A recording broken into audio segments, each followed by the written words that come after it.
ಕೋಟಿ ಕೋಟಿ ನಮಸ್ಕಾರ ಹೇಳ್ತಾ ಇವತ್ತಿನ ವಿಡಿಯೋನ ಶುರು ಮಾಡ್ತಾ ಇದ್ದೀನಿ. ನಿಮ್ಮ ಪ್ರೋತ್ಸಾಹ ನಮಗೆ ಅಂತಲ್ಲ ಎಲ್ರಿಗೂ ಸಿಗಲಿ ಅಂತ ಹೇಳ್ತಾ ಇವತ್ತಿನ ಈ ಒಂದು ವಿಡಿಯೋನ ಶುರು ಮಾಡ್ತಾ ಇದ್ದೀನಿ. ಇಷ್ಟ ಆಯಿತು ಅಂದರೆ ಸಬ್ಸ್ಕ್ರೈಬ್ ಮಾಡ್ಕೊಳ್ಳಿ. ಓಕೆ, ಅರುಂಧತಿ ಅಂತ ಹೇಳಿ ಸ್ನೇಹಿತರೆ ಲೋಕಿಕೆರೆ ಅನ್ನೋ ಒಂದು ಗ್ರಾಮದಲ್ಲಿ ವಾಸವಾಗಿದ್ದಾರೆ ಅಂತ ತಿಳಿಸ್ಕೊಟ್ಟಿದ್ದಾರೆ.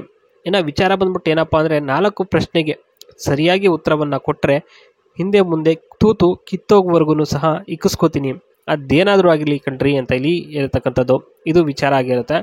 ಇನ್ನು ಜವಾಬ್ದಾರಿ ಏನಪ್ಪ ಅಂದರೆ ಗೃಹಿಣಿಯವರು ಮನೆ ಒಡತಿ ಆಗಿರ್ತಾರೆ. ಓಕೆನಾ.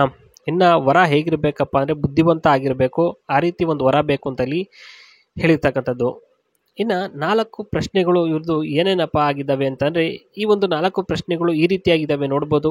ಜೀವನದಲ್ಲಿ ಎಷ್ಟು ಸಲ ತೂತು ದೆಂಗಿದ್ದೀರಾ ಮತ್ತು ಅದರ ಅನುಭವ ಹೇಗಿತ್ತು, ಇದು ಮೊದಲನೇ ಪ್ರಶ್ನೆ ಆಗಿರುತ್ತೆ.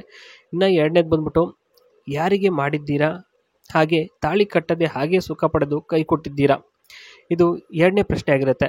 ಮೂರನೇದು ಬಂದ್ಬಿಟ್ಟು ಅಕಸ್ಮಾತಾಗಿ ಅನುಭವ ಇರುವ ತೂತು ಸಿಕ್ಕರೆ ಹೇಗೆ ದೆಂಗ್ತೀರಾ, ದಿನವೆಲ್ಲ ಇಕ್ತೀರಾ ಹೇಗೆ ಅಂತ, ಇದು ಮೂರನೇ ಪ್ರಶ್ನೆ ಆಗಿರುತ್ತೆ. ಇನ್ನು ನಾಲ್ಕನೇದು ಬಂದ್ಬಿಟ್ಟು ದಿನವೆಲ್ಲ ದೆಂಗಾಡೋಕ್ಕೆ ಕೊಟ್ಟರೆ ಏನು ಮಾಡ್ತೀರಾ ತೂತನ ಅಂತ ಇಲ್ಲಿ ಹೇಳ್ತಕ್ಕಂಥದ್ದು. ಇದಿಷ್ಟು 4 ಪ್ರಶ್ನೆ ಆಗಿರುತ್ತೆ ಸ್ನೇಹಿತರೆ. ಇವರ ಒಂದು ಕುತೂಹಲ ಅಷ್ಟೇ, ಇನ್ನೇನಿಲ್ಲ. ಕಮೆಂಟ್ ಮುಖಾಂತರ ತಿಳಿಸಿ.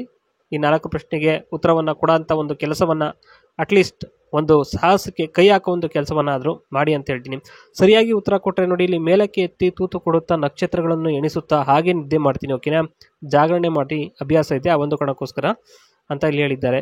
ಇನ್ನು ಗೂಟ ಇಕ್ಕುವಾಗ ಯಾವತ್ತೂ ಸಹ ಕೆಳಗಡೆಯಲ್ಲಿ ಅಪ್ಪಿತಪ್ಪಿಯೂ ಸಹ ನೋಡಲ್ಲ, ಅದೆಲ್ಲ ಇಷ್ಟನೂ ಆಗಲ್ಲ, ನಾಚಿಕೆ ಆಗುತ್ತೆ, ಆ ಒಂದು ಕಾರಣಕ್ಕೋಸ್ಕರ ಇವರಿಗೆ ಅಭ್ಯಾಸ ಇಲ್ಲದಲೇ ಇರೋ ಒಂದು ಕಾರಣಕ್ಕೋಸ್ಕರ ಈ ರೀತಿಯಾಗಿ ಮಾಡ್ತಾರೆ. ಇನ್ನು ಪೂರ್ತಿ ಹರಿದು ತೂತನ ಚಿಂದಿ ಚಿತ್ರಾನ್ನ ಮಾಡಿದ್ರೆ ಖುಷಿ ಆಗುತ್ತದೆ ಅಂತ ಇಲ್ಲಿ ಹೇಳಿದ್ದಾರೆ. ಇದಿಷ್ಟು ಸರಿಯಾಗಿ ಉತ್ತರ ಕೊಟ್ಟರೆ ಸಿಗೋಂಥ ಒಂದು ಸೌಲಭ್ಯಗಳಾಗಿರುತ್ತೆ.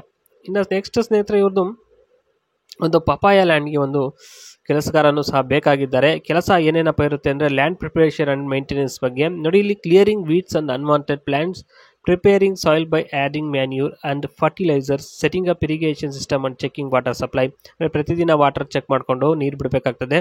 ಮತ್ತು ಕ್ಲಿಯರಿಂಗ್ ವೀಡ್ಸು ಮತ್ತು ಅನ್ವಾಂಟೆಡ್ ಪ್ಲಾಂಟ್ಸ್ ಏನಾದರೂ ಇದ್ದರೆ ಅದನ್ನು ಕಿತ್ತಿ ಸೈಡ್ಗೆ ಎಸಿಬೇಕಾಗ್ತದೆ. ಇನ್ನು preparing soil by adding manure, ಮತ್ತು ಅಂದರೆ ಸಾಯಿಲ್ನ ಪ್ರಿಪೇರ್ ಮಾಡ್ಕೊಂಡು ಆ್ಯಡಿಂಗು ಮೆನ್ಯೂರ್ ಮತ್ತು ಫರ್ಟಿಲೈಸರ್ಸ್ನ ಇದು ಮಾಡ್ಕೊಂಡು ಹೋಗೋದು ಅಷ್ಟೇ, ಇನ್ನೇನಿಲ್ಲ. ಇರಿಗೇಷನ್ನ ಮಾಡೋದಪ್ಪ ಅಂದರೆ ಖಂಡಿತವಾಗಿಯೂ ಇದು ಈಸಿ ಆಗುತ್ತೆ ಈ ಒಂದು ಕೆಲಸ. ಇನ್ನು ಪಪಾಯ ಪ್ಲಾಂಟಿಂಗ್ ಬಗ್ಗೆ ಕೇರ್ ಬಗ್ಗೆ ಯಾವ ರೀತಿ ಹೇಳಿದ್ದಾರೆ ಅಂದರೆ ನೋಡ್ಬೋದು ಇಲ್ಲಿ planting papaya sapling in proper rows, applying organic or chemical fertilisers as per schedule, checking for pest and applying pesticides if needed. ಏನಾದರೂ ಬೇಕು ಬಂದಾಗ ಈ ಒಂದು ಅಪ್ಲೈ ಮಾಡಿಕೊಂಡು ನೀವು ಹೋಗ್ತಾ ಇರ್ಬೋದು ಅಷ್ಟೇ. ಇದು ತುಂಬ ಸಿಂಪಲ್ ಆದ ಒಂದು ಕೆಲಸ ಅಂತಲೇ ಹೇಳಲಿಕ್ಕೆ ಇಷ್ಟಪಡ್ತೀನಿ. ಸ್ನೇಹಿತರೆ ಇಷ್ಟ ಆಯಿತು ಅಂದರೆ ಗೊತ್ತಲ್ಲ. ಓಕೆ, ಬಾಯ್.